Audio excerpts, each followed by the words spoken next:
I'm Adrian Peterson of the Minnesota Vikings, and you're watching the best sports coverage on News OK.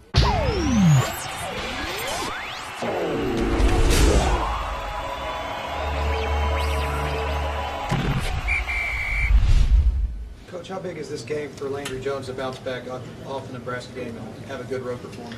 Yeah, it's important for anytime your quarterback needs to play well, and I thought it was important last week that he come out and play well, and he did. So same thing. This week it's understanding, being smart with the football, and executing the game. Trust your teammates. Don't try and do too much. Brian Simmons, apparently he practiced yesterday. Could he be back? You come on, Clay. I'm trying to cover for you here. Oh, did I miss that? Sorry. 5 minutes. Yeah, he practiced, and we expect him to play. Walked into it. What about Brandon King? Yeah, I said Brandon practiced last. Well, okay. Come on now. Thank you. With Landry, do you do anything? I mean, like sometimes you try to get a guy to a rhythm or some stuff early, just kind of get him going early. Sure. Things like that. Yeah, you always want to get him comfortable early, and so we, Kevin and Josh are always aware of what he feels the most comfortable with, and you usually begin that way. What about Kevin's comment that I don't want to hear that he's comfortable with everything? Tell me, talking to Josh, tell me what he likes, because I want to know exactly what he likes. Is Landry just so confident that he basically says, Coach, whatever you want to do, I'll... Well, or he just has to, it's just, again, just communicate, with the coaches. If there's, certain ones you like better than others, we need to know that, Everybody, I don't know, it's just like when you go to tee off at a golf course, certain holes just look a lot more appealing than other ones. Certain routes to a quarterback or certain places he's going just feel more comfortable than other ones. Who's going to kick field goal? We'll see.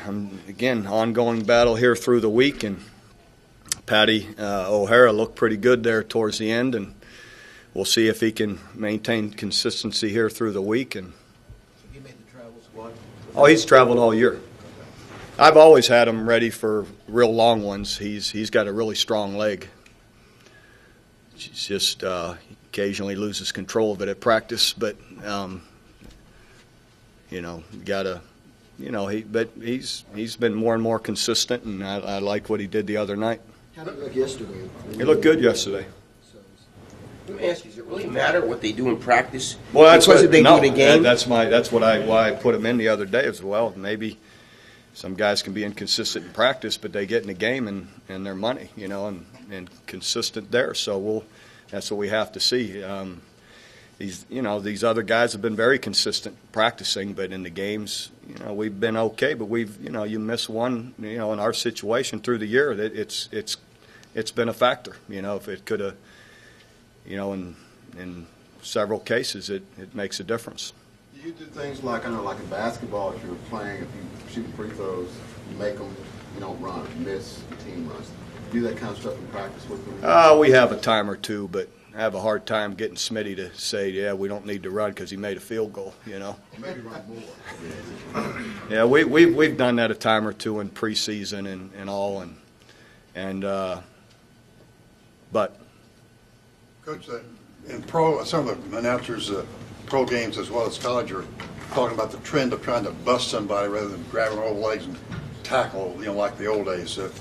Would you comment on that? Is there a trend to try to? I haven't noticed that. At least our team hasn't tried to butt anybody, or we're still trying to hit them like you're supposed to and tackle them. That's what we still teach.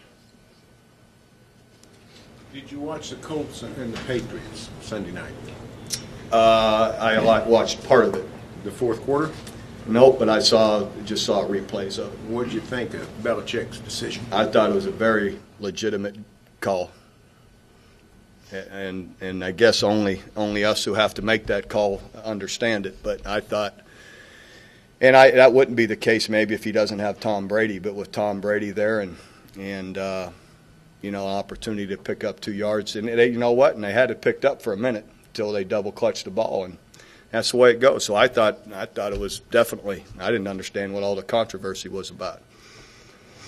Do you have is it a difficult decision to choose your gut over the book? Yeah, and yeah, definitely, because a lot of times your gut and what you feel you need to do to win the game isn't the overwhelming popular thing of what's going to be out there. So when you make that call, if it doesn't work, you know what's coming, but that's okay. That's what you feel you had to do to win the game. I remember us being up 1 point at Missouri, and we forego a 30-some yard field goal to throw a fake field goal with our safety with gloves on to our blocking tight end who catches it with his elbows and gets a touchdown. Because Brad Smith had been going up and down the field on us late in the game, and I didn't feel 4-point lead was going to hold up. I said, and on the phone, I said, we need a touchdown. And we run the fake field goal, and fortunately we make it. Otherwise, I'm a knucklehead. What am I doing? You could have went up 4 points, but the way he was moving, I just didn't feel, that it was, and that's one of those decisions. I felt in my gut we had to get that to win the game. And so that's the call you make. When the second guessing becomes something like, that's a coach who's telling his defense doesn't believe him, or that's a coach that's, I typically don't buy that. Do you? No, I don't. Okay. They'll play. I guarantee you, they'll play hard. Watching the Patriots, they're always good, and Coach Belichick's one of the best, of course, if not the best out there. And again, you're looking at the other guy on the other side. It isn't like he wasn't hot in the fourth quarter. You went for the A&M in the fourth quarter. Yeah, we went for fourth in in 06. Yeah, in 06 at A&M on our own 20. I didn't want to kick to him, and we were into a little bit of a breeze. I equated it. I said it on the phone. We're into it's a 10-yard breeze. It's a one-club breeze. According to golf, it's an extra club, so they're going to get it 10 yards closer, and the field goal would have been they'd have had the breeze behind them. So, but it's one of those that when you make it, everything's right, and if you don't, then everyone questions it. And Matt McCoy and Chris Chest shown in practice that you could do that. You know what? Yeah, but he didn't throw it to the right guy. The field goal kicker, there isn't anyone near him. All he had to do was toss it over there, and we would have had a first down. He would have probably gotten knocked out about the 10 or the 5. Who wasn't supposed to throw it to him? Well, that was an option. He had to be wide open. There were 3 guys on him, Yeah, that was Chester's first, I think, and maybe only catch. Well, we saw him in the paper with his elbows on the ball, so that's why we quit throwing it to him. So. He kind of guarded that. That's right.